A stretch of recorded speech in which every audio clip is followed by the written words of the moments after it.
To expand a little bit on what you were saying about there doesn't even have to be a spider in the room.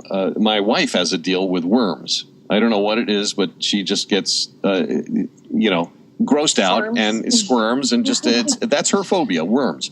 And so if I bring a fruit into the house with a tiny little hole in it, that's when the phobia begins, because there very well probably isn't a worm in that apple, but the fact that there's a hole in it, that triggers that concern that she has, that way of thinking that there's possibly she's going to see a worm and see it moving and see it squirming, and that just sends her through the roof.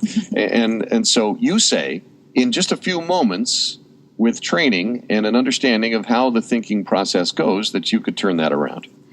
That's right. But the truth is that in the case of your wife, let's say, who does see the hole in a fruit, well, then that may be a case that it's not irrational, but that's totally legitimate, okay? Because no one would ever want to eat a worm, right? So that yeah, of course. May I just, before you continue, may I just thank you for saving my bacon, for bringing this up on the program, because you made it just it's so much more noble to be discussing it. Anyway, continue. So there are some things that you need to be legitimately fearful of. You wouldn't want to eat a worm. So yeah, you'd want to check out the fruit just to make sure that it was just fruit. And yeah, but if it were to crawl out of that hole and fall onto the kitchen counter and squirm around, that's another story altogether, right? All right. Well, in that case, I'm going to guess that the worm is a lot bigger inside of her mind than what it really is. Okay, because I mean, you'd probably have an easier time convincing a brick wall that worm will never do anything to you.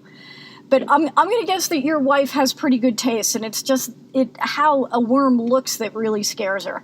Oh yeah, she has an incredible taste. I mean, one major lapse when she decided to latch on to me, but other than that, yeah, incredible taste, in not just in fashion, but in food and all sorts of things. So, but yes. Right. So your wife is probably very visual in that sense, that she does have great taste in things. And I mean, let's face it, when you look at a worm, it's not the prettiest thing on the planet, right? Right. So, and will it harm her? Chances are that it's not.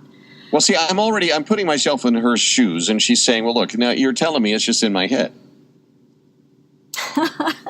and then that immediately, she's going to put up a resistance to that message. Right. Well, you know what? I find that most of the time people don't mind doing what you ask them. It's how you say it, right? Mm-hmm. So that if, let's say, you even guided her and said, look, you know what? Let me take you away from the worm for a moment.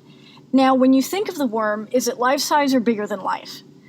And I guarantee you it'll either be one of the two. It's never the size of a dime. Yeah. Right. I need to send her to your clinic rather than me saying it. If I say it, I'm going to sound like I'm condescending. But if she goes to the clinic and goes through the training, that's another deal altogether.